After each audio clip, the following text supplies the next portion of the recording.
Okay, it is stunningly beautiful outside right now, and man, oh man, I am ready to rock and roll. This is going into week 2 now of my training program, and I'm really happy to say that I am down 2 whole pounds this week. So that's like a triumph. You know, when you're in this process of just changing your body, losing weight and doing all this stuff, and you're staying consistent and you actually see changes happening, it's so motivating, right? It's so motivating. It's kind of like, okay, I feel like I'm doing the right thing. So now it's just going to be all about staying on track. And part of that is, of course, keeping my eating where it needs to be and just, you know, staying up with the training and doing what I have to do. So we're going to head into the gym today. And I think I'm just going to do a little bit of lower body because the last video that I did, you guys saw me hit some upper body stuff. So we're going to hit a little lower body.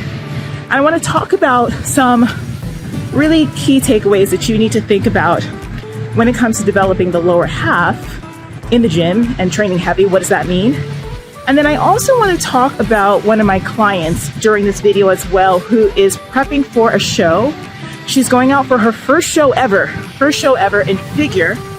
And we started working together like right before the pandemic. And of course, with everything that was going on, there were no shows going on. It was like the gyms were closed, but we did not let that stop us. We trained at home. And as soon as the gyms were open again, she went back in there. And we really worked on changing her body to get her ready to step on stage and look like something dangerous. And boy, did we ever do that. So I want to take you guys along on that process and what I did with getting her together for that. So lots of stuff to cover. Hold tight. If this is your first time here, welcome. Subscribe right now. Subscribe and hit the bell notifications. And let's go ahead and get this started.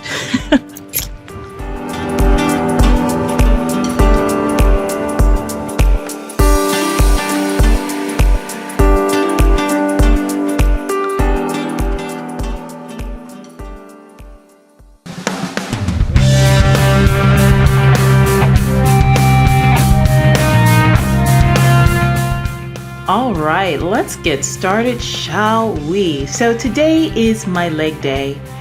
And as you can see, I am starting off with the old lady warm-up. No, I'm just kidding. This is a functional warm-up, dynamic flexibility. I really love to do this after I hit up some cardio. And the point is to really just allow my body to open up my hips, open up my back, and get my body ready for the work ahead. You know, a lot of people talk about training like an athlete and looking like an athlete. And really, what does that mean in the grand scheme of things? And have you ever watched athletes train? Well, you're watching one right now. And basically, whenever you think about going into your sport, in this case, bodybuilding, training the body, getting in the gym and pushing yourself, you want to make sure that you can move functionally with full range of motion and without too many issues within your hips, your joints, and all that other stuff. So that's why I love starting up with that flexibility training. So now we're gonna get into the nitty-gritty of my workout. And I'm starting off with barbell squats. Now I know you guys are going to freak out when you see how deep I'm actually squatting here. And so many of you are gonna be like, Roxie, I simply cannot do that, and that's okay. My workouts, when you guys are watching me and I'm instructing you through what I'm doing, is mostly here to inspire you and to educate you, to teach you about how to properly train, and to also, in some cases such as this, show you what the apex of what some of you may be able to reach if you work for it. Now these are ATG squats, and the point of it is to really just engage every single muscle fiber in your legs and to power through the quads, power through the glutes as you're doing this squat. I'll tell you what, at my age, and I revealed to you guys I'm 42 years old, I am so happy to be able to move and squat that deeply. So it's something that I don't want to lose. So I keep up with it because joint motion and flexibility is something I really value. Now the next exercise that I'm doing here, this is a superset. So we're going one exercise back to back. This is a hex bar deadlift. And as you can see, I'm doing these deadlifts with my legs together. This is a great exercise to tone and tighten the inner thighs, as well as really get that glute ham tie-in. Deadlifts are one of those exercises that's really excellent for building the butt, and a lot of folks are afraid of them. As long as you are hitting your form properly, I want to encourage you to keep them in your workout. These are literally the granddaddy of all back training, butt training, and all that stuff. So now we're going back into another set of these squats. And as you notice, I am not lifting super heavy because this workout is not all about how heavy I can go. This is week 2 of my training, and I'm really just trying to get my body back into the groove of being consistent. And I've lost some strength, so quite honestly, I've got to listen to my body and train smart.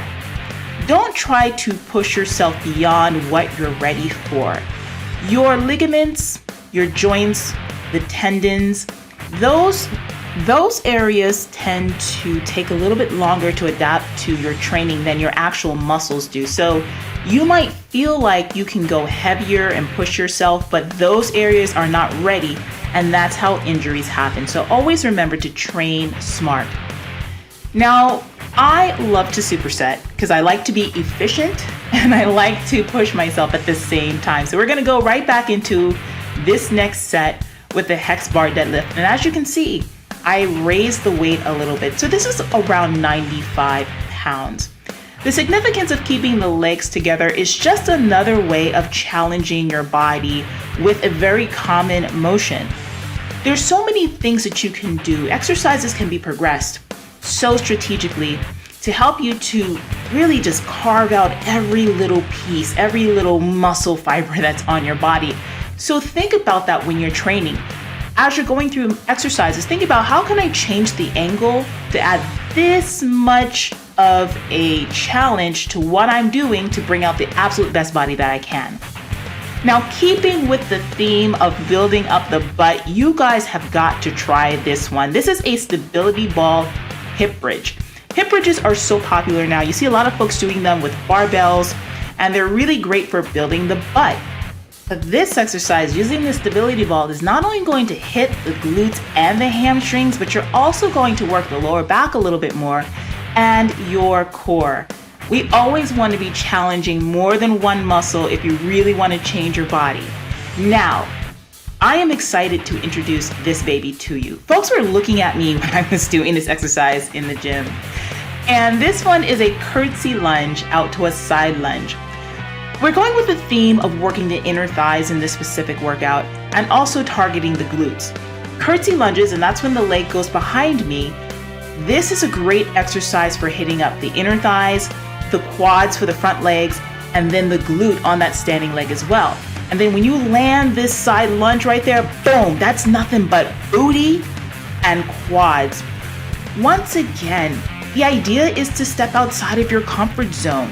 And when you can do that, that is when your body just will transform like never before. Now, my advice to you is when you do that exercise, to do it with a light weight. You do not need to go heavy at all. When we do exercises as supersets, even with these weights, do you see how I'm sweating? Do you see how hard I'm working? This is the kind of effort that melts away fat while you tone, strengthen, and tighten. So think about that in your own workouts. Group 2 or 3 exercises together with minimal rest in between, and let them also target similar muscles. This exercise also hits the same thing that the curtsy lunge does. So now we're really forcing your body to work, and with challenge comes change. Again, the stability ball, hip bridge, great for the booty, great for the core, but guess what? I gotta get up and do the next set of those curtsy lunges to hit out and round out this workout for today. Now I'm showing you this angle so you can see the footwork. When you're coming out to the side, you really wanna land on the heel, and then when you push off, you wanna land with that foot right in back of you, thinking about digging the back toes into the floor. Your heel stays up back there as well. Listen, if you want to get your hands on this workout or any of my workouts, come on over to my Patreon. The link is down below. You can go ahead and download workouts to do in the gym or at home that's going to help you to step outside of your comfort zone and really change your body for life. All right, guys, so it's so beautiful out right now, and it's the perfect day for a little walk. So before we jump into the part of this video where I talk about my client's program, I actually want to go ahead and enjoy this beautiful sun. I did a little something different with my hair today. I just washed it and I pulled out my flat iron for the first time and flat ironed it like in a long time. I usually just like curl it with steam rollers and have that kind of 50s look, but this is a little bit more modern. You like it? Let me know in the comments. And so I want to talk about something that, a comment that was left on my community tab today, addressing me wearing a certain kind of shorts. And because I did the video today at the gym shooting in those shorts, I have a little something to kind of say about that. So let's go for a little walk and we'll talk about that, and then we'll go ahead and get into what I'm doing with my clients' contest prep. It's absolutely perfect out here, so let's see, which way should we go? Let's go this way today. So, all right, so let me talk about what I wanted to say today. This is my rosary, because we're gonna stop along the way and we're going to pray the rosary, because I always like to actually pray outside by the fountain that I showed you guys, because it's so peaceful, right? And I had to say my rosary today. Every video I think I'm going to do something ultra Catholic, just because that's what I am. This is my life. So, I mean, I'm sorry, like, you know, you're going to get everything here. Which leads into this interesting conversation that I want to talk about. Because I had a viewer who is someone who watches the channel all the time and has been on my live before, live feeds and stuff. And he always has something really cool to say. And I know that the comment that he left was just looking out for me. You know, it wasn't anything to disparage me or to call me names or anything like that, but he brought up a really good point and something that I thought about already.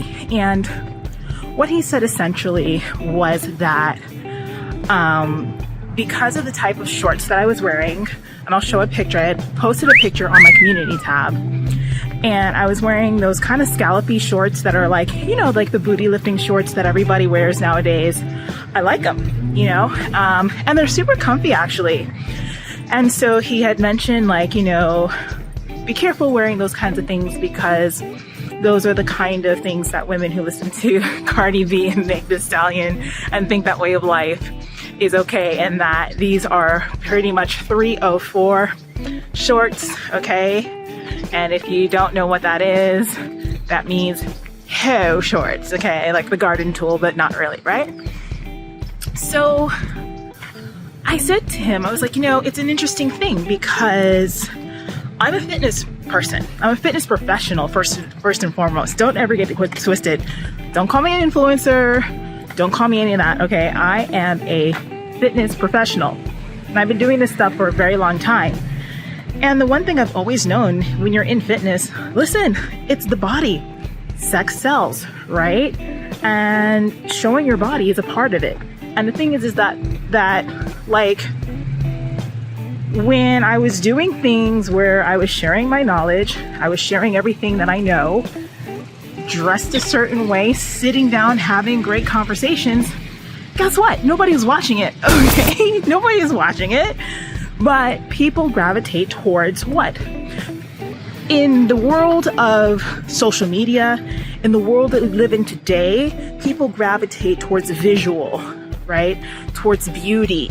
They want to see things that inspire them. They want to see something that is relatable enough, but slightly untouchable to them. Something that they can aspire to, especially when you're talking about fitness. And when it comes to women in fitness, it's kind of baked in the cake. Like, you have to be okay with showing your body. But here's the interesting dilemma, because the way that I live my life, once again, I told you guys I'm devoutly Catholic, and I've tried to live my life in a very virtuous way, right?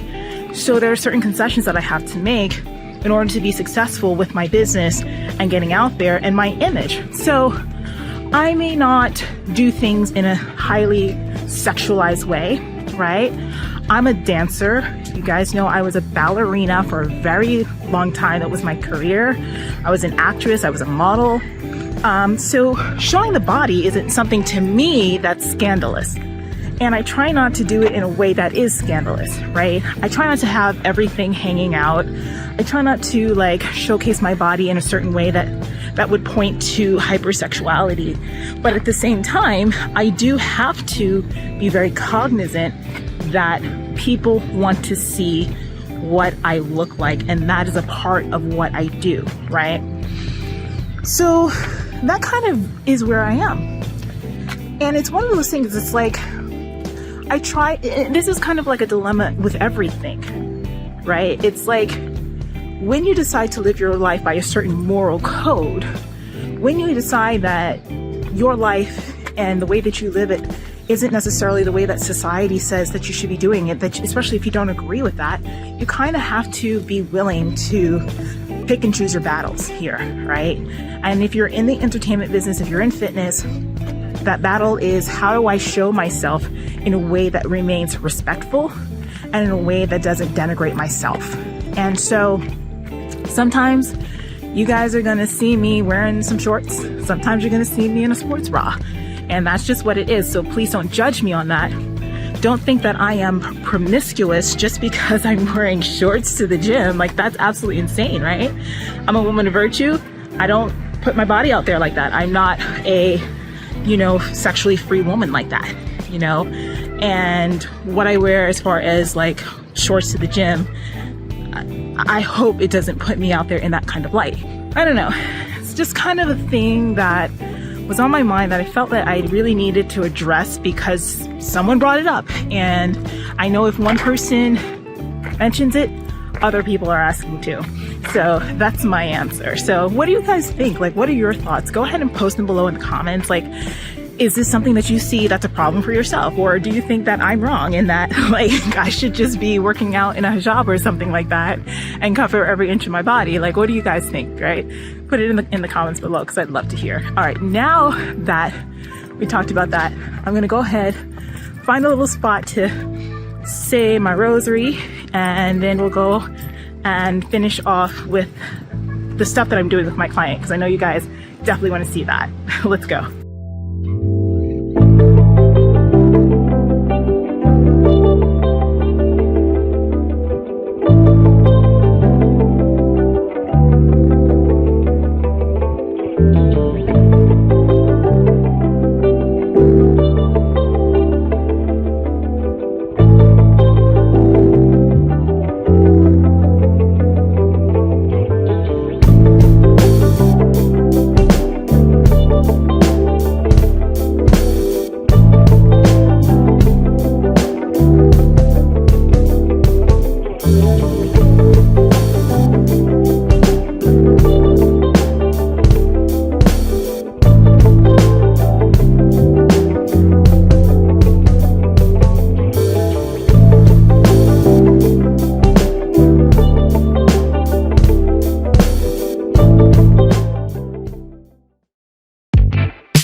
Guys, so here we are in my office. So I'm ready to jump right into this because this is the part that I know you are excited to hear about. So let me talk about Kieva. You've met Kieva before here on my channel, and we had spoken about her road to changing her body and getting on stage for the first time as a vegan.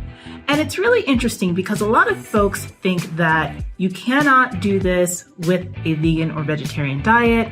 In order for you to change your body, in order for you to build muscle, that you've got to eat meat.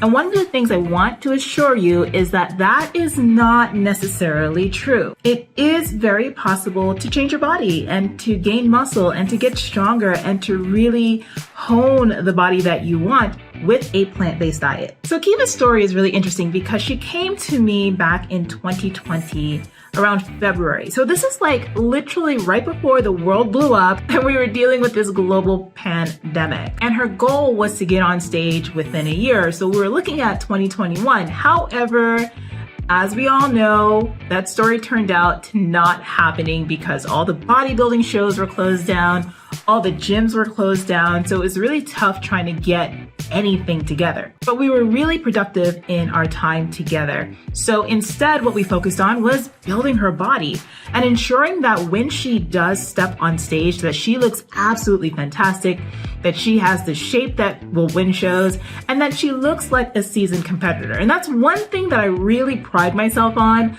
I really love to take newbies and just mold them and shape them into the best ever and have them looking like they know what they're doing when they get on stage. And Kieva is no exception to that. So right now we are sitting at just about 3 weeks out from her show. So I'm very excited about how things are turning out for her. She is a 100% natural athlete. And it's really hard to try to get the female body as lean as it needs to be for a bodybuilding show, particularly when we're talking about naturals. And let me tell you, she started getting in her head a little bit because she was looking at some pros online and looking at pictures of other competitors who have a long history of being on the stage and kind of comparing herself to them. And I really had to remind her the other day that, look, girl, you cannot do that because you are brand new. Go take a look at some of your favorite top pros and see their photos from their very first shows. Heck, go look at mine. In fact, you know what? Here are mine right here.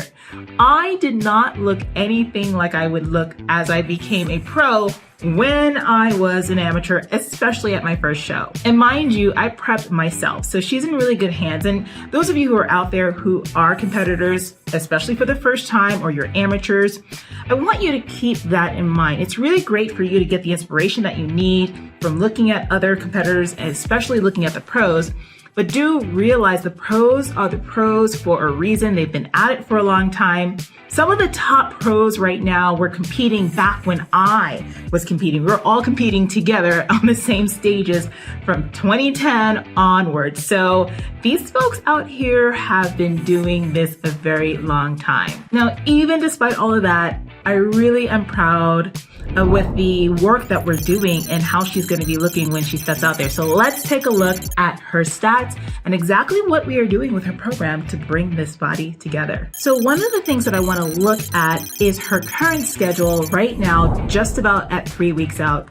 And we are putting in a lot of work. Now, I do not believe on the over-reliance of cardio when it comes to bodybuilding and contest prep, because doing too much cardio, if you're doing like 2 sessions of 90 minutes or you're doing like 2-3 hours of cardio a day, and I've heard competitors doing this, it really does a detriment to your metabolism, and it really messes up your body because you start to really take away muscle tissue. In the event of you trying to get fat off, you're shaving off a lot of muscle and you're setting yourself up hormonally for a fantastic, horrible rebound. So we really love to rely on the diet in addition to the cardio and in addition to weight training. So for her specific program, I have her on Sundays doing just 1 full hour of steady state cardio. And I really don't care how she does it or how any of my clients get it done, as long as they follow the protocols that I have written out for them.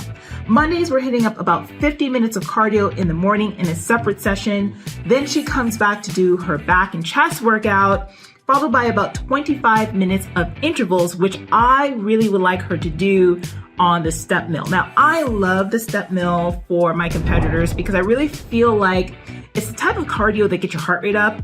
And the way that it really mimics the functional motions of stepping upstairs, it helps to bring in the glutes and the legs, in my opinion. So I have her doing that. Tuesdays, we wake up super early in the morning. We go hard and heavy with 20 minutes of HIIT on the treadmill, followed by 25 minutes of cardio steady state. So it's about 45 minutes total.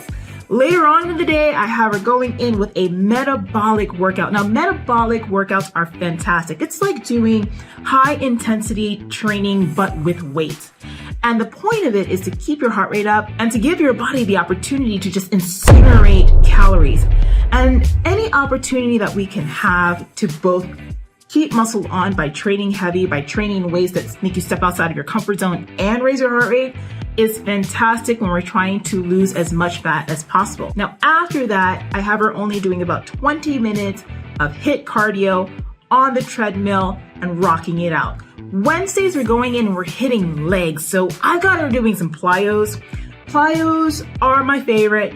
Everything is my favorite, okay? I'm a coach, so I love fitness. I love working people out. Y'all see how I work out in the gym. I got my clients working out the same way too, you know?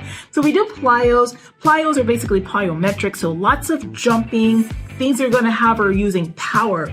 I really firmly believe in challenging your body in different ways. So not only do we do heavy weight training, but we also do high rep training, and we do power training, things that really have you moving explosively.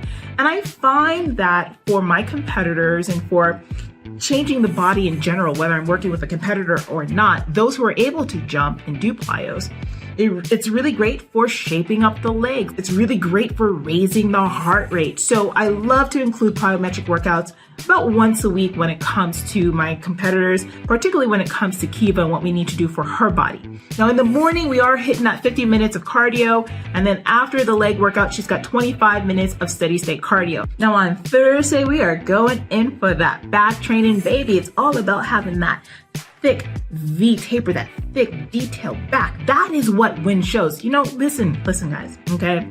Here's the thing you gotta know. Shows are always won from the back. Quarter turn to the right, face in the back. Those judges are gonna immediately look at your glutes and see if you got that glute ham tie in, if that's in. And they're gonna look at your back and what the shape is, what the detail of that definition is.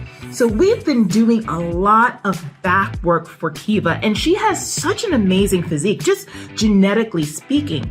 And the time that we spent building up her body and going through a lean building phase during the pandemic allowed us an opportunity to really hone in on her genetics. As you can see in her pictures, we really were able to bring out that natural V taper that she has. And I had her pounding back twice a week for the last couple of months, and it's really paying off. And when we got into the contest prep portion, I kept the 2 days a week of back training in there for her. So as you saw, we did back and chest on Monday, and now we're going once again with that back training on Thursday as well. In the morning, she's got her 20 minutes of HIIT, 25 minutes of steady state cardio, so it's 45 minutes in the morning. And then after that back training workout, we have got 20 minutes of HIIT. Fridays, rocking out those glutes, calves, and abs. Now, I told you guys in my own training video that I don't do too much abdominal training, particularly when it comes to competitors, because you've got to really think about keeping that waspy waist that we call the WASP. And the WASP basically means that you have a tiny waist, a tiny waistline. So when you turn around to the back, we see that V taper. And the reason why I don't like doing too much abdominal work is because I don't want to thicken the abdominals. I don't want to thicken the waist. And that can happen when you start training that area. So occasionally though, I will put in some abdominal work for my competitors just so that we were making sure that we're getting a little bit of that six-pack definition. Now listen here, all right?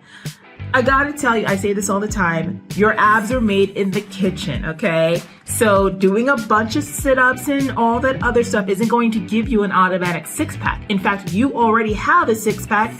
It's just covered in fat, baby. All right, so you gotta work on your diet. But when you get to a point where you are lean enough, where we can actually see those muscles, we wanna have just a little bit of a pop. And for figure, we don't need it to be that much. But I know psychologically my clients really like to do abs, so I throw it in there. So we got that second day of leg training, because remember, she's got plyo on Wednesday. Friday, we're hitting up the glutes, the calves, and the abs with some more pinpointed hypertrophic training. So heavy training and things that are going to take her outside her comfort zone. And now we're going over to Saturday. Saturday is the final weight training day where we're just working on shoulders. Because again, the thing that's going to give you that hourglass and that V taper is working on not only the back, but rounding out that shape with the shoulders as well, particularly when we're talking about figure. And she's got some great shoulders. Over our lean building period, that was another muscle I really brought a lot of focus to. And we had like days or weeks where we were training those shoulders about twice a week. And it's really paid off for her.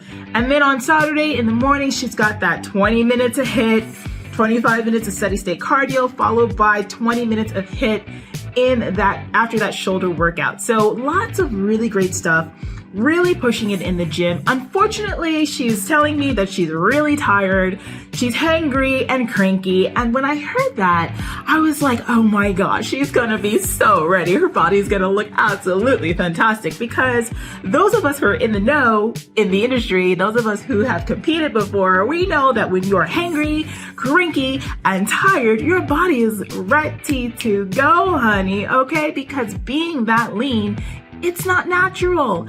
And your body's gonna fight you tooth and nail and really like try to slow you down. That's why bodybuilding is such a mental game more than anything. Bodybuilding is a game of wit, a game of will, a game of the most accountability you can have, a game of discipline more than anything. And the more you can keep your head in the game and stay hungry for that win, stay hungry for your best, it's always going to be an enjoyable experience. Remember, you got into this because you thought it would be fun. So suck it up, Buttercup. Now let's go ahead and take a look at her diet. So Kieva's diet has been through a ton of changes. When we first started dieting for her, she was at a super high amount of calories per day. She was sitting at 2,800 calories per day at one point, and this is when we were really trying to bring her calories up in the off season. I firmly believe that your off season is where your prep begins, because it's at that point that you're really trying to optimize your metabolism, put on muscle, and try to get your calories as high as you possibly can before dieting. If you're able to successfully gain muscle and then maintain your weight at a high caloric amount, imagine how much easier fat loss would be, because when it comes to cutting calories, you don't have to cut so extreme that you are digging into muscle tissue and really doing a detriment to your metabolism right out the gate. So whenever I work with any clients, particularly in their off season, our number one thing is trying to optimize their metabolism by getting them to eat as many calories as possible. Needless to say, she was really losing a ton of fat, around 2,200 calories a day for several weeks. But eventually I did want to see things moving along a lot quicker, so I started to cut her calories even more. Now here we are at about 3 weeks out, and we're sitting around 1,500 calories a day, and she's around 148 pounds right now. And I had just recently actually moved her calories to this lower amount. Prior to that, she was sitting around 1,700 to 1,800 calories per day. Now, since about 8 weeks out, we have been carb cycling, and I love to do carb cycling because it allows me to really practice a peak week over and over and over again and see what her body does when we raise carbohydrates for a day and then look at how her body gets leaner over the next few days to kind of guesstimate where I would want to put her carb up when it is time to peak. And it's an excellent tool in the toolbox to keep the metabolism going as we go lower and lower in body fat. The thing about fat loss is that you can't trick your body. Your body is so intelligent. And all it cares about is your survival, honey. It does not care about your six pack. So when it thinks that you're starving, it's going to slow down your metabolism. And during a dieting phase, you've got a lot of hormones that get downregulated. Leptin being one of the number one hormones that happens to. And leptin is kind of like the master metabolism hormone. It drops as you begin to lose weight, and it really is one of the culprits in slowing down progress in fat loss. That's the reason why taking diet breaks or doing refeeds or cheat meals is really great for you when you hit plateaus. It helps to raise leptin and thus kickstart your metabolism once again. Now, we use this strategically in contest prep in order to not hit plateaus at all, or if we do, we can easily move off of them. And the carb cycling sets up the perfect opportunity for that. Her carb cycle starts low carbs on Sunday, Monday, and Tuesday, Wednesday, we spike those carbs way up. And on that specific day, I have her eating a little bit over 1,800 calories a day with her carbohydrates around 213 grams. Now, the thing about leptin is that it responds well to high carbohydrates, and I really wanted to keep things a little bit more in control, so I opted to have a refeed for her versus a cheat day. And we actually do have a cheat meal on Saturdays to kind of just kill cravings for her and to just, again, keep her metabolism going, because after that carb up, we do have Thursday, Friday, and Saturday with low carbs once again. So that's it really for right now. And I'm going to come back and I'm going to take you guys through her actual peak week and let you know what happens with her show once we get to that point. What are your questions? Does this stuff fascinate you? Are you someone who's thinking about competing? Go ahead and post your comments below. What did you think about what I had to share today? Did you learn anything new? And those of you who have competed before, what kind of advice would you give to new competitors as they embark on this path? Now, I want to stop for a second, because if any of this meal planning stuff really fascinates you, I want you to check out my brand new e-course, Meal Planning Magic 101, where I break down exactly how you can apply the science, learn what it is that I know about nutrition, and finally free yourself from having to rely on the internet or coaches and trainers to do a meal plan for you. I want to teach you how to create your own meal plan. So go ahead and scroll down to the link below, click it, enter your email, and I'll send you more information about my e-course, Meal Planning Magic 101. Now, if you're someone out there who's curious about competing, you have this dream and goal of doing this yourself, go ahead and check out the link below to find out how you and I can work together. And if you don't want to compete, but you want to work with me too, that link is below. In the meantime, go ahead and check out this video right over here so we can keep bringing your training, your nutrition, and everything to the next level. I will see you over there.